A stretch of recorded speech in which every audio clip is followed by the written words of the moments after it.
How's it going, guys? Today we are going to make this animation. It's really cool and it's completely made from basic textures. This tutorial is part of a series of tutorials where we're using Blender in a similar way that we would use Photoshop or After Effects.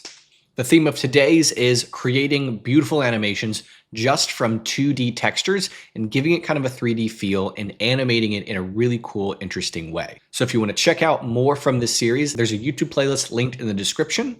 So here's the steps that we're going to go through to make this animation. First, we're going to get just a basic Voronoi texture. Then we'll get a wave texture, combine those so that it twists the Voronoi texture in a circular way. Then we're going to get 3 masks. We're going to create an outer mask. We're going to create an inner mask. And then we're going to create a third mask to have variations in lighting and be able to animate that as well. After that, all we'll need to do is spin the canvas, animate all of the nodes so that they move, and we will be done. If you like the subject, there's actually bonus content from this Using Blender like After Effects series on my Patreon.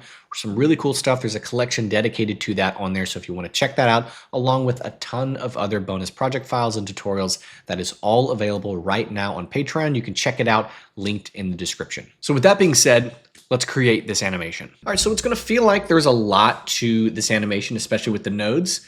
So I'm going to try to organize it in a really understandable way if you are new to shading. So first, we're going to need to get a plane. So I'm going to get a plane, and I'm simply just going to scale it up, but for exactness, so I'm going to hit S5, Control A, and apply that scale. And let's head straight to shading.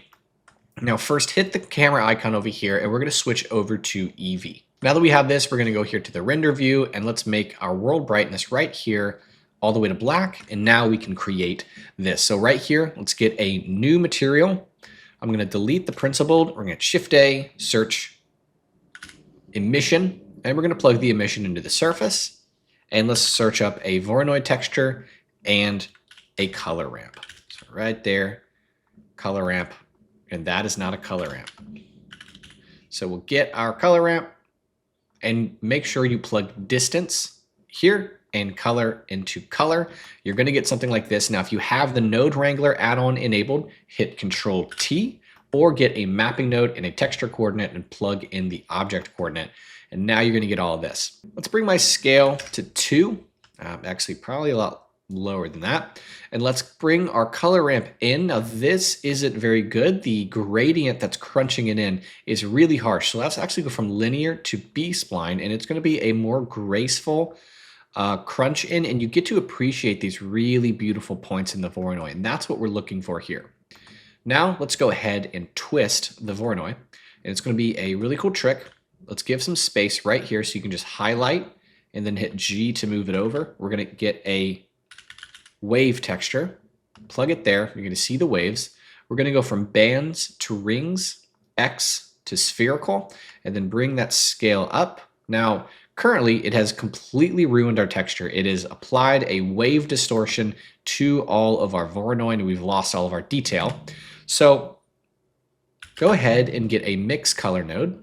Bring your wave texture up and bring the vector into B. What we're creating is a bit of a bypass. So if you bring the factor over, it's as if we never introduced the wave. And then what we can do is just bring this in. Currently, that's too many waves. We're going to bring this to something like here. And then let's just test it out. And then you can play with the offset and actually animate this. And you can see, okay, do I like how much distortion is being created? That looks pretty good. You can bring the scale up and make the waves larger, and it creates really that kind of wormhole effect. Next, let's go ahead and create our masks and mask this in. At this point, I'm going to hit Tab, go to edit mode, and I'm going to hit S and scale it up. I want to give myself a little bit more space for the mask because I liked how it looked here. So we'll mask this outer part out. So let's go. First, I want to help organize this for you.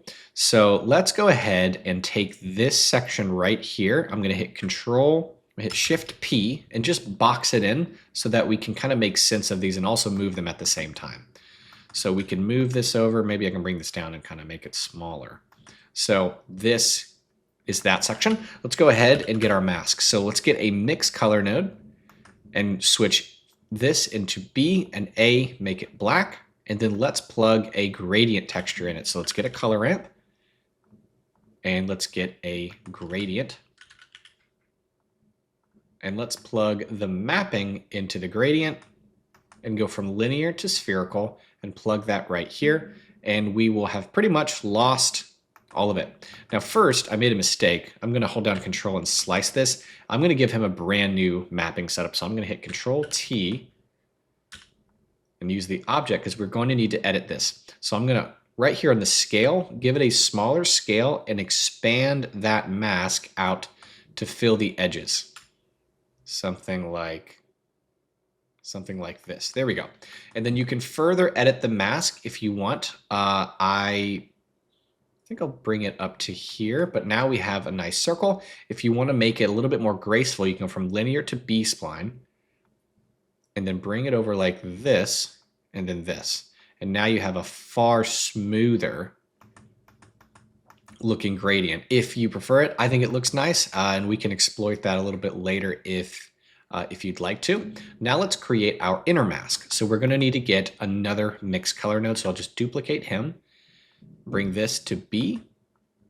Let's get a new color ramp and plug the gradient texture into him and plug that there. And then what we'll do, if I bring this in, we're just creating more of a mask. What we need to do is flip the color ramp so that the mask is inverted and we're actually creating a mask on the middle. The reason why we're doing this, just not really into the belly button. I want there to be kind of a hole in the middle, create some kind of visual mystery. And I just don't like how the texture goes into the center point. I'd rather just not be able to see that. So now that we have this, we have some moving parts. So what I'll do is I'll take this and I'll hit Shift P and box that in. Now we have our gradient masks, which are not going to animate or move. We have this that will animate and move. And if you switch the Voronoi to 4D, we can also make this animate and move as well. So now we have these features blocked in. Let's go ahead and create the last mask that will really just create some style and some variations in brightness, and we can animate that around. It'll be a really cool effect. So again, another mix color node. Get a mix color, bring this down to B, make A black. Let's get a color ramp and a noise texture. Color ramp, noise texture. Plug this here, plug the color ramp into here. Now here's one thing that we'll do. Let's go ahead and crunch this in, and that's just, the texture is not great. I'm going to bring the detail to 0, bring the scale up, and then you can go ahead and bring that in like that. I'm going to switch from linear to B-spline, crunch this in, and in this case, because I want more black, I'm going to hit the plus icon, this middle node, make that one black, and then bring him farther out. So now you can edit it a little bit more gracefully, have a more graceful texture, and maybe bring that scale up. But the thing is, if I switch this noise texture to 4D and I animate it, sure, that looks great. That looks pretty good. But one thing I want to do is make this noise texture feel a little bit more circular. And easy, we can just go ahead and take this mix right here. We can take this mix color, this whole wave texture setup, and plug it into the noise texture. What that's going to do is now it's going to make the noise texture more of a spiral. We're now distorting the noise texture into a spiral the same way we did the Voronoi. And then all we need to do now is just scale this noise texture up so it creates more sweeping changes in our animation. So bring that scale to be pretty significantly high so that, again, like when we crunch it in, it creates these beautiful changes in the texture. Now, right now, the texture is pretty dark. I want to go ahead, I'm going to hit Shift A, get a camera, I'm going to hit 0, G and middle click, and bring that up. Let's go ahead and bring some brightness, so maybe a strength of like 40. So bring that strength up to something like this. Now we can start really editing the look of this, but first, let's go ahead and add some glowing to it before we add some color. So I'm going to go ahead, render image. I'm going to go here to the compositor, click new, and I'll have that image in the background. I'm going to hit Shift A and get a glare node and go from streaks to bloom. And let's give it a strength of 5. maybe even 6, so that we don't need to push the glare quite as much as we would need to if we had lower values. So let's head back into the shading, hit this drop down and click always. So now as we play with this, we're gonna get, like right there, some glowing things. Let's go back to the compositor. Right down here, if you're in Blender 5.0, you'll have a sensor noise node. We'll add that to the end, click on animated, remove chroma noise and bring that up. And we're gonna add some grain, some grittiness. And that's really gonna help with style. So let's go back to shading now. Now we have some style, we have some glow. All that we need now is some color. So we'll get the mixed color, plug that here, and actually plug it in the factor and make A black. So we get everything back. And what we need to do, I'm gonna highlight these guys and give them some more space. We're gonna get a color ramp for the color and a noise for the color distribution. So plug the color ramp here, we'll get a noise texture. And then in this case, we will use just a regular texture coordinate and plug that into the noise, plug this here. And you're gonna get something, if I crunch this in, you'll start to see it. What I wanna do is first pick some colors. In my case, I'm just gonna pick the colors that are in my original animation. You can do like a blue-green, you know, a red-blue, a red-orange. There's a lot of options here. And then I'm gonna crunch this in and then just bring the detail to 0 and the scale up, and you should get some really satisfying looking colors for this animation, something like that. There we go. So now it's colored. Okay, we can go back up to this noise texture and see how it looks being distributed. Let's bring the brightness up on our emission so we start to see some glowing. And then we can go and start to edit the style, the styling of this, and really start to crunch in that mask until we get something really cool. Maybe even bring this out a little bit more. So this is the part where I kind of fight it. And you can tweak it more to make it look better. But now we have some really nice glowing, and we can even bring that glare down some. Okay, we are now ready to animate this guy. So the first thing I'm gonna animate is the wave texture, because really that's just the easiest thing to get this to start looking good. So bring in that wave texture. Let's go ahead, bring up a timeline. And let's go here to 500 seconds. Really, that's for the rotation so that the rotation isn't so fast. It's just going to be a really fast rotation.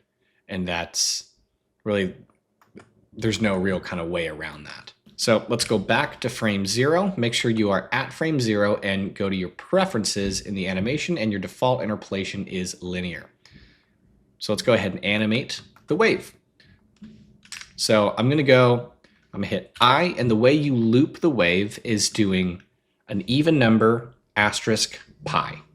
Now I forget exactly what numbers I want. I know it needs to go over a lot of frames, so I'm going to do 10 asterisk pi, hit enter, and that's really slow, so I'm gonna do like 30. So 30 asterisk pi, hit I. All right, cool. So I'm gonna go with 30 for my speed. Another thing I want to animate is the Voronoi. I want that to move around as well. So we need to loop the W. So we've done that quite a few times on the channel, and we're gonna do it again now. So let's give myself some space. I'm gonna hit Control-Shift-D, or just duplicate the Voronoi and make sure everything is still connected. And then bring your W to 0 on both of them. So let's get a mixed color node, and plug distance into both of them. And again, we're gonna do a really quick loop of the W. So I'm gonna bring the factor over, hit I here, and then I'm bringing this over, hit I, and then I'm gonna do 15. And then at the end of the timeline, at frame 500, hit I and the W on the bottom one, go to the end and type in -15. And that should give us already a lot of really cool changes in movement and animation. All right, the next thing we need to animate is our noise texture mask right here. So let's go ahead and do that. Now we're gonna do something that's kind of against the rules with looping animation. We're gonna do a boomerang animation because it's not gonna be very noticeable, and it's just gonna save us a little bit of work. So I'm gonna go here to Edit, Preferences, go to your animation, we'll go from Linear to Bezier, And then let's go back to frame 0. And I'm just bring my W to 0, just it's not even really that important. I'm gonna hit I on the W, go to the end of the timeline, hit I, and then right here in the middle, let's just go ahead and add some animation. Maybe to 17, let's try that. So let's see how that looks. Oh yeah. Okay, so that's moving around pretty quickly. That looks really alive. So we're gonna stick with that. And then let's go ahead and just rotate the canvas and we'll be done. So let's go here to layout just to make it bigger. Go here, hit the drop down and click on always, and then let's animate the canvas. So let's go back to frame 0, click on the plane, go to the properties, and then again, go make sure your preferences and your animation is linear. And then right here, we're gonna animate the Z. So get a keyframe, go to frame 500, and let's type in 360, hit I. And there we go. We've now created this animation all ourselves, and it looks really cool. It's done. We're done. I absolutely love this animation. And again, the point is using After Effects, using it in a similar way we do After Effects, which is getting textures, distorting them, and making something interesting with it. So that's the whole point. There you go. So there you go. I hope you enjoyed this. Hope you learned some really cool stuff.